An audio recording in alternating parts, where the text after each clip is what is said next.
Hello everyone. तो मेरे YouTube channel में आपका स्वागत है।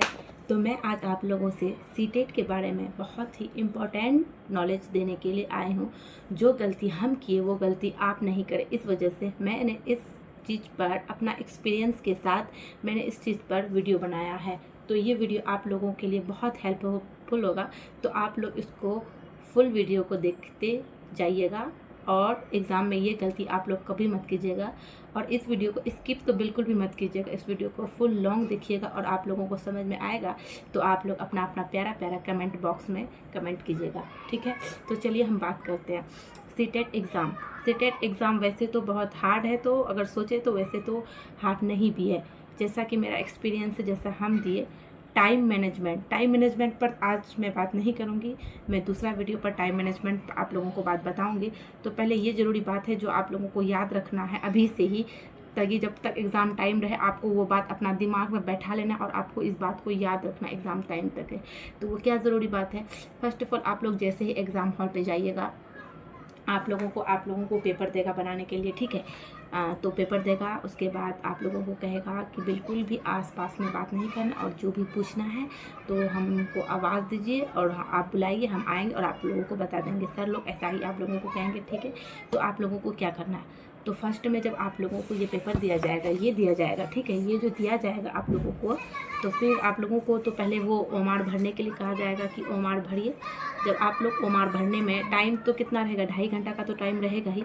उसी में आपको सब चीज़ करना है, मतलब ये भी भरना है, ओमार भी भरना है, सब चीज़ का ये करना, मतलब ये भरने का मतलब ये वो पूरा डिटेल भरना है आपको। उसमें भी डिटेल भरना, रोल नंबर वगैरह वगैरह जितना भी होगा वो भी भरना होगा। तो उसका भी वीडियो मैं बनाकर आप लोगों को बताऊँगी। तो पहले इस पर बात करते हैं कि जो गलती हम किए वो गलती आप लोग करके ना आए। तो आप लोगों को देने के बाद ओमार तो भरवा ही लेगा, उसमें तो आप लोगों का टाइम 15 मिनट तो चल ही जाएगा। तो 2.5 घंटे में 15 मिनट मैनेज कर दीजिए, तो आपके पास कितना टाइम बचाइए आप खुद समझ सकते हैं। तो उसके बाद आप लोगों को सर लोग कहेगा कि इसको भी भर दीजिए, तो ये नहीं भरना है, फालतू का कहेगा। जब तक आप नहीं भरिएगा तब तक आपका पेपर नहीं लेंगे। तो ये काम नहीं करना, आप लोगों को ये नहीं भरना है, फालतू का ये नहीं भरना। अगर हाँ ज़्यादा जिद करे तो नाम बस लिख देना, बस हो गया। इसमें कहा रोल नंबर डालो, ये डालो, वो डालो, ये सब करने में बिल्कुल भी टाइम वेस्ट नहीं करना, क्योंकि ये पेपर आपके साथ आपका घर आएगा, ना कि एग्ज़ाम हॉल में जमा होगा। तो ये काम आप लोगों को नहीं करना है, ठीक है। तो फिर आप लोगों को क्या करना है, तो सबसे पहले आप लोगों को जो देगा, तो आप लोगों को सबसे पहले CDP को सॉल्व करना है। क्या करना है, तो आप लोगों को CDP को सॉल्व करना है सबसे पहले, जो कि बहुत ही ज़रूरी है। CDP सॉल्व कीजिएगा पहले, जिसमें आप लोग जितना भी सबसे ज़्यादा पढ़े हैं तो वो पेडागोजी है। जो पेडागोजी से हर साल क्वेश्चन पूछा जाता है, 75 क्वेश्चन तो पेडागोजी, इसलिए आप लोग पहले CDP सॉल्व कीजिएगा। उसके बाद जो आपका सेकंड सब्जेक्ट रहेगा, जैसे मैं 1 to 5 मैं DLED स्टूडेंट हूँ, तो 1 to 5 का ही तो है। तो मेरा तो 1 to 5 में तो EVS होता है, मैथ होता है, हिंदी लैंग्वेज 1 उर्दू होता है। उसके बाद तो फिर मैंने CDP के बाद EVS के बाद मैथ। तो उसके बाद आप लोगों को EVS के बाद मैथ नहीं बनाना है आप लोगों को, मैथ छोड़ देना आप लोग को, ठीक है। उसके बाद फिर आप लोगों को लैंग्वेज 1, आप लोगों का जो लैंग्वेज 1 रहेगा वो लैंग्वेज 2। लैंग्वेज 1 में मेरा उर्दू, लैंग्वेज 2 में मेरा हिंदी, ये 2 चीज़ था, ठीक है। तो आप लोगों को ध्यान रखना है कि लैंग्वेज 1 में कहाँ से कहाँ तक बनाना, लैंग्वेज 2 में कहाँ से कहाँ तक बनाना। तो चलिए हम लोग बताते हैं आपको, ठीक है। जैसे कि मैं मुस्लिम कैंडिडेट हूँ, तो मेरा फर्स्ट लैंग्वेज उर्दू था और सेकंड लैंग्वेज मेरा हिंदी था। तो फर्स्ट लैंग्वेज में आपको दूसरा पेपर देगा एग्जामिनर, जो उससे बाद में देगा, जो दूसरा पेपर देगा, तो उसमें आप लोगों को ऐसे इसको खोल के 91 से, कहाँ से 91 से आप लोगों को 120 तक बनाना है। जो लोग मुस्लिम कैंडिडेट हैं, जिसका 91 से 120 तक फर्स्ट लैंग्वेज उर्दू जिसका रहेगा, तो उसका होगा, ठीक है। अगर आप लोग सेकेंड लैंग्वेज उर्दू रखिएगा, तो वो आप लोगों को सेकेंड लैंग्वेज अगर आप लोगों का उर्दू रहेगा, तो यहाँ पे देख लीजिएगा, ये सेकंड लैंग्वेज आपका उर्दू है, तो ये आपका 121 से 150 तक होगा। कहाँ से होगा, 121 से 150 तक होगा, ठीक है।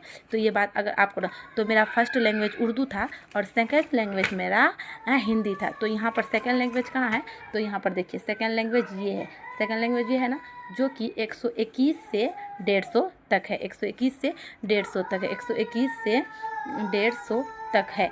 तो आप लोग याद रखिएगा, फर्स्ट लैंग्वेज 91 से 120 और सेकेंड लैंग्वेज आप लोगों का हो जाएगा 121 से 150 तक। तो आप लोग ये बात याद।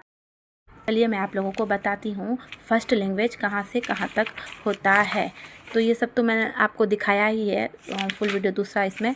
तो फिर आज मैं लैंग्वेज 1 के बारे में आप लोगों को बताती हूँ लैंग्वेज 1 कहाँ से कहाँ तक होता है।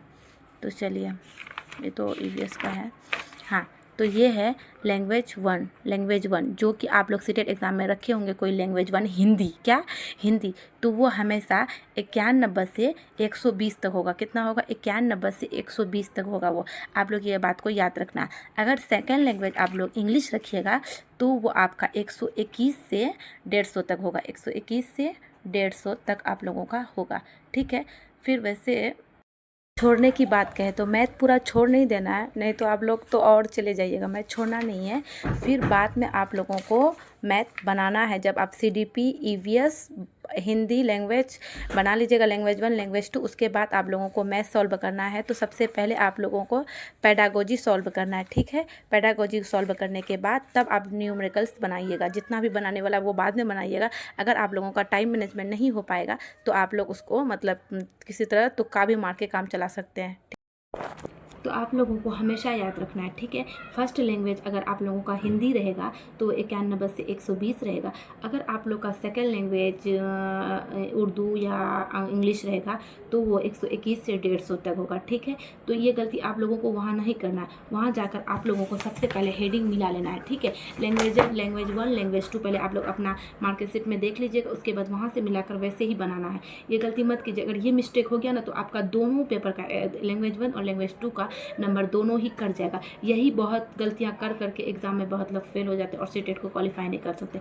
तो ये गलती तो हमसे नहीं हुआ था, लेकिन मैं अपना एक्सपीरियंस आप लोगों के साथ शेयर करती हूँ। तो ये गलती आप लोग मत कीजिएगा। अगर और भी इसी विषय में, सीटेट के कोई भी विषय में आप लोगों को कैसा भी जानकारी चाहिए तो कमेंट बॉक्स में कमेंट कीजिएगा। Thank you for watching videos.